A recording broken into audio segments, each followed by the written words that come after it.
Okay, so now I'm going to show you the 5-step framework that lies behind every successful online business. And I really do mean every single one. I know that's a big claim, but when you understand this, and once we've gone through these 5 components, you're going to see the complete picture of how a successful business comes together. There's no longer going to be any of those missing pieces. And if you already have a business right now and you're maybe encountering problems or you're struggling to get to that next level, then you're going to be able to really quickly see and examine where those problem areas are and then go in and solve them and achieve that next level success that you're looking for. Or if you're just starting out and you're a total newbie, this is going to give you that complete picture going in. So straight off the bat, you're going to know exactly what you have to do and each step that you have to, fulfill to become successful. So the first of our 5 key components is market, right? Your market. And it's really important that we understand who our market are because, well, they're the people that are going to be paying us. So without them, we have nothing, right? Because as entrepreneurs, our role is to serve a market and to serve a consumer base, a customer base. Really what we want to do is, solve their problems. That's pretty much what it comes down to. So to be able to do that, we have to understand a few things. We need to know who our market are. We need to know the kind of individual that's engaged, involved in our market, because that's going to change, the type of marketing and the type of communication we're going to engage with them with. And we also need to know where they are, right? Because if we don't know where they are, we're not going to know how we can meet them and engage with them and communicate with them and tell them about our business. So we need to know where they hang out because obviously, if your marketplace is people who tend to spend their time on Pinterest, but you're marketing on Instagram because you've heard that Instagram is great, then you're not going to be getting the best ROI out of your marketing efforts. So that's why it's important to understand where our market hangs out. Do they use Facebook groups? Do they use, Twitter? Do they use web forums like old communities and stuff like that? It's really, really important that we find out who they are and where they like to hang out. On top of that, it's important that we find out, obviously, what their problems are. And luckily, this is now really easy to do. In previous times, it was really difficult to do this. In the past, you'd have to either just guess and go out on a limb, or you'd have to spend thousands of thousands, potentially hundreds of thousands of dollars on, getting market research and conducting surveys across the whole country so that you could get a response from people and understand what your market wanted. Or you'd have to buy data from some big company or, one of these really complex, expensive means. Whereas now, if we want to find out what our market's problems are, with the internet, in the modern age, we can just go and in seconds, we can find out. Because, whatever your interest is, you very possibly are already in the Facebook groups and the communities and things that they're involved in.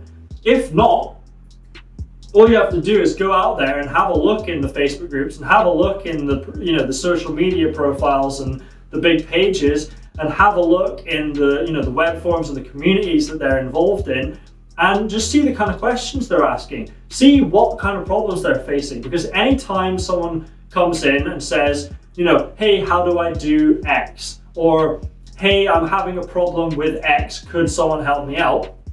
Well, when you see one of those questions popping up consistently or repeatedly, now you know that's a common problem in your market. And that means you can go in there with your knowledge, your expertise, or your skill set or understanding, and you can help them to solve that problem. So that's something really important to internalize. In fact, there's a phrase I use for it, which is problems create products. Okay, problems create products. Remember that, write that down. that is absolutely game changing. If you really internalize that, it's going to make your job so much easier. So that's it. That's really, we need to understand these things, because as I said, these are the people that are going to be paying us. And obviously, we're building a business to make money and to become successful. So very important that you know who your market is and how to reach them and what their problems are. And that leads us on to our second key component, which is the product itself. So of course, as I've just said, problems create products, but how can we go about best serving our market? Well, really what we want to do is ask ourselves how we can both solve our prospect's problem, whatever that problem is, and help them move away from their fears and move towards their goals or their desires. There's a very popular saying, which is, when you buy a drill, you're not buying a drill, you're buying a hole.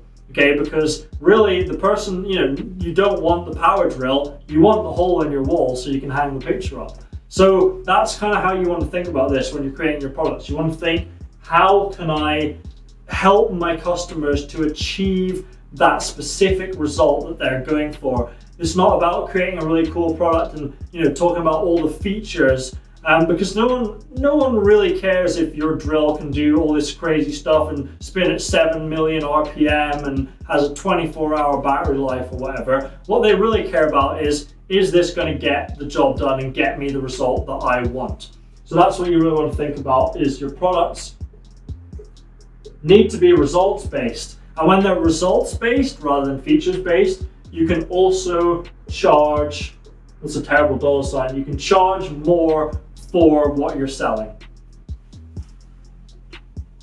So next up is price. So that's the third in our 5-step framework here.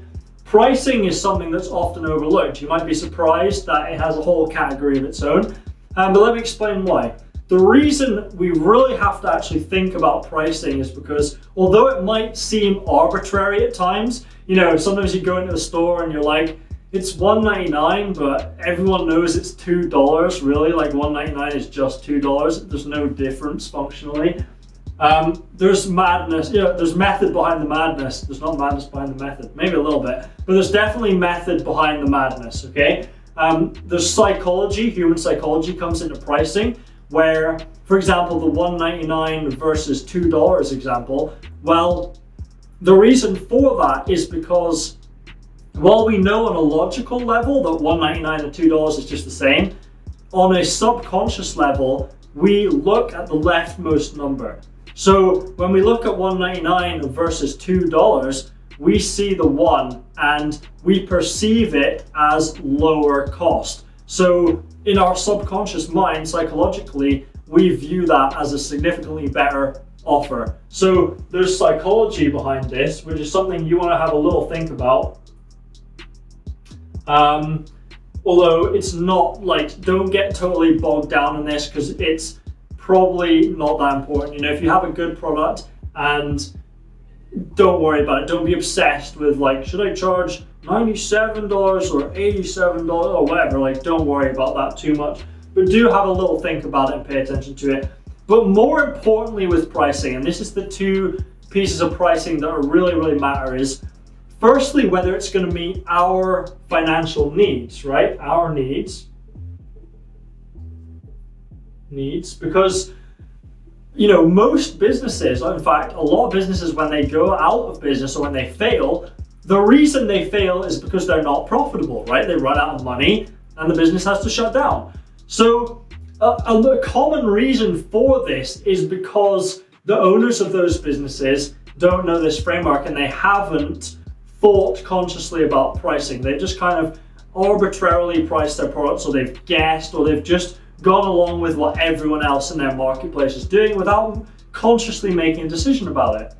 And that's really not a good way to go about it. It's a far better solution to think about what your financial needs are and what the lifestyle that you want to live is, and then reverse engineer your pricing going from that point. So you can say, hey, I want to make $25,000 a month because I want to spend $5,000 a month on a mortgage to get a nice house. I want to spend $1,000 a month on car payments. I want to spend, $2,000 a month on traveling or whatever. You need to work this out for yourself. I'm just making it up. But then you can say, okay, well, $25,000 a month, that's my goal. Let's reverse engineer that down, and then all you have to do is sell 3 $297 products a day, and you're going to be making 26 grand roughly. I think I've done the math on that right. So actually, to achieve that goal, it's much easier if you reverse engineer it, because $25,000 a month compared to 3 sales of a $297 product, well, 3 sales is really easy to make, especially when you have all these components working together to make your business successful. Almost anyone can make 1 sale a day. If you have your whole business set up and all you do have to focus on is trying to get that sale, it's easy, man. I mean, you can get 3 sales a day or 5 sales a day, whatever. It's really, really super achievable for everyone. Either way, it's good to reverse engineer your pricing and base it off what you're trying to achieve, so that you actually, there's method behind the madness and you're actually going to get that result. On top of that, you need to think about attainability. Okay, attainability. And this is whether or not your market can actually afford or will actually pay for the price that you're asking. Because it's all well and good thinking, hey, I want to make $60,000 a month. Let me just sell 1 copy of a $2,000 course a day. But if you're in a really, specific niche where maybe people don't want to spend that much money, if you're selling a course on how to knit cat socks for old women, well, chances are those people aren't going to want to spend $2,000 on a course for that. Whereas they might want to spend, $17 to learn how to do it. I mean, to be honest, if I stumbled across someone selling a thing of how to make cat socks, I'd probably buy it if I was bored. So, you've got to think about that attainability, because if you're pitching a product to, say, Fortune 500 executives, then you might be saying, oh, well, attainability within this market is like $15,000, $20,000 for a sale. So that could be reasonable in your market.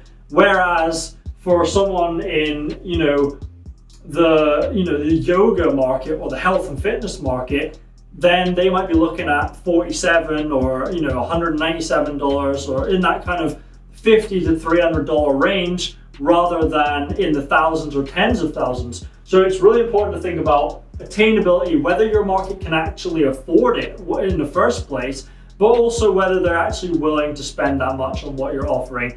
And then this all ties together on meeting your financial needs and being attainable in your marketplace. And when you get that golden spot, that golden spot in between the two, that equilibrium, that's when you're going to have really, really good pricing, and your sales are going to be affected as a result of this. I've seen as much as a 5% increase in sales just from a change in pricing. So that's really important to think about. Don't just leave it as a side thought.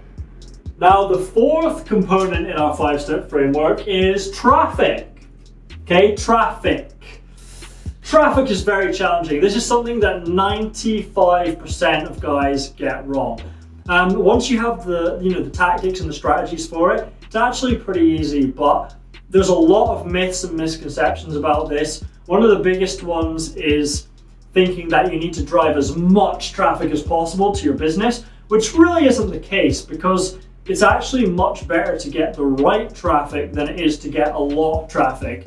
It's very easy starting out, and I fell into this a little bit when I was new, was thinking I needed to get hundreds of thousands or millions of visitors to my website to get results. Because you look at all these gurus and they're getting 2 million hits a month, but actually it's far more important for you and your business and your profitability to get the right traffic, to get people who are actually interested in your product. Because if you're teaching yoga, but you're sending traffic, 10,000 views a month of guys who like guns and trucks and eating steak, they're probably not going to be that interested in yoga, right? But if you send that same, if you send 500 hits of, you know, people who are into like new age spirituality and like all this kind of stuff, well, they're probably going to be a lot more interested in learning about yoga than the dudes with the guns and the trucks and the barbecue, right? So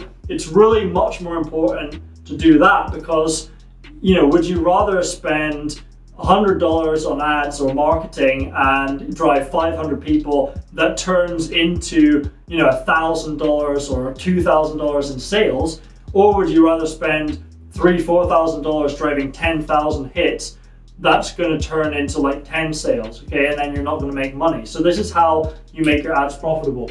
Now, fifth and final component, ladies and gentlemen, on our 5-step business framework is, drum roll please, conversion. Yay, conversion, right? Conversion is where it all comes together. Because you've got your market, your customers, the people who are going to be buying from you. You've got a product that solves their problem. You've got your pricing down so you know it's affordable for them. You know they're going to be able to buy it and want to buy it.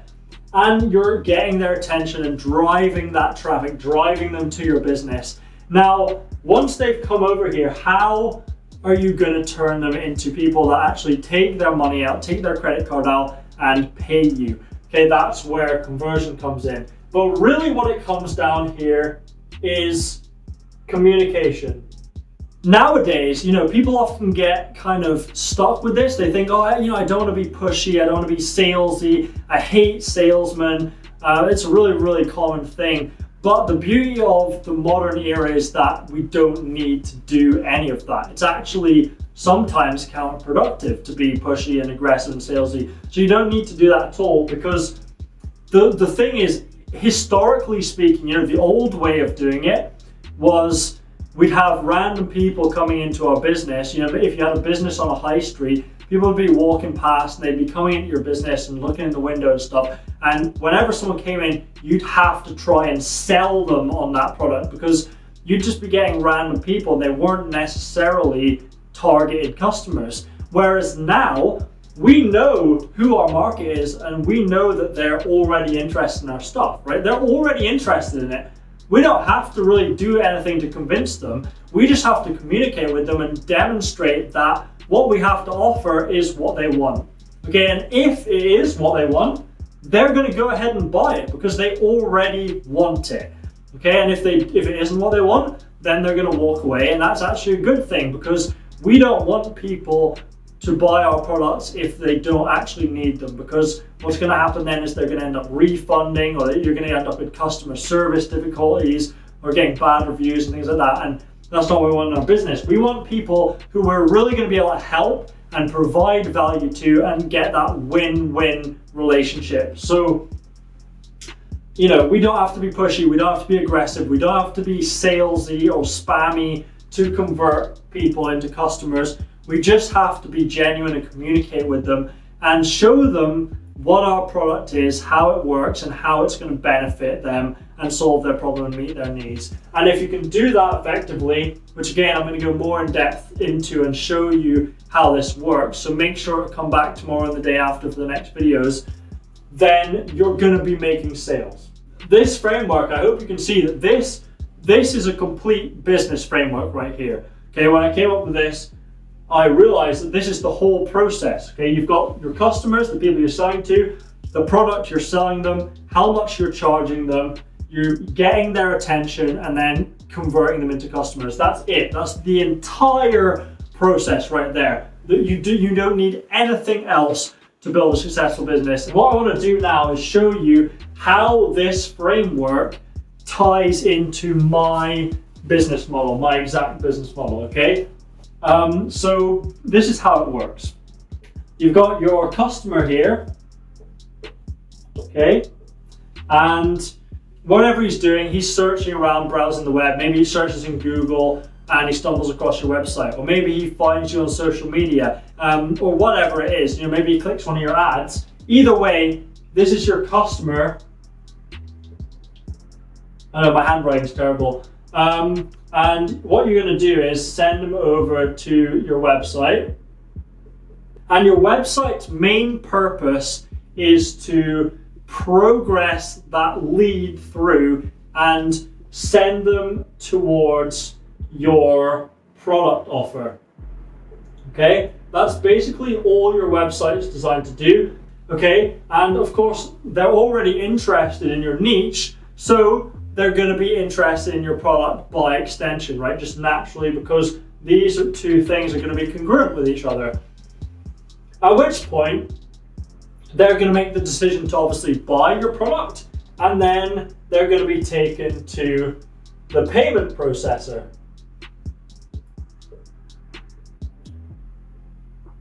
Okay, and your payment processor is really simple. It's basically a company or a service that processes online card payments and billing. Okay, and it's really, really simple. I use Stripe for this. There's a few different options, but I really recommend Stripe. And how it works, you know, you've seen it a million times, I'm sure. If you've ever bought anything online, anywhere, you go in, you put your card details in, you click buy, and it goes through. Okay, that's how it works. So what happens here is the product gets sent to your customer, and the money gets sent to your bank account, and this happens simultaneously. So they click pay, and instantly the money comes out of their account, it gets sent to your account, and the product is delivered to the customer instantaneously like that, because of course we're selling virtual products, information products. And this is one huge advantage that information products have over physical products, is that instant gratification. So our customers immediately receiving something for their money, and their needs are being satisfied, and they're getting that instant gratification. So we experience much lower refund rates and much less customer service problems than people who are selling physical products. But the main thing I want you to look at here is this whole process, right? This is the entire information product business model that I use. This is the whole thing. And this is capable of generating 6 figures a month pretty consistently. And not just, you know, lots of people use this model, okay? Because it's very, very effective. What I really want you to look at is, where are you in this picture, right? Where are you? You're nowhere. Your time is not involved. You know, you're over here. That's a pretty bad smiley face there. I'm not an artist, okay? I'm a businessman. So you're over here, you know, just chilling. We'll give you a little cocktail glass too.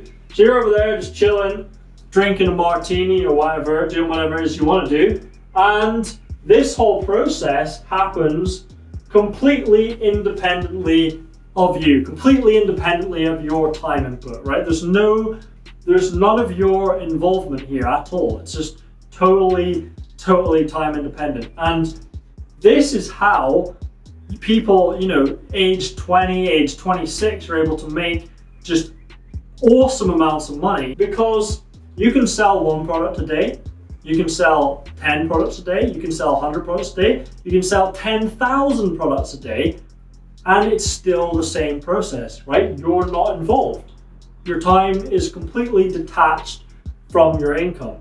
And that means that it's very easy to scale your business up, because what most people are doing is they're going out and they're getting a job and they're trading time for money, and your time is capped because you only have 24 hours in a day. So no matter what, even if you increase your hourly wage to like $100 an hour, guess what? You can't scale that because your time is limited. And even if you work really hard, you can only work like 12 hours a day at most, and still you're going to be exhausted and burnt out pretty quickly.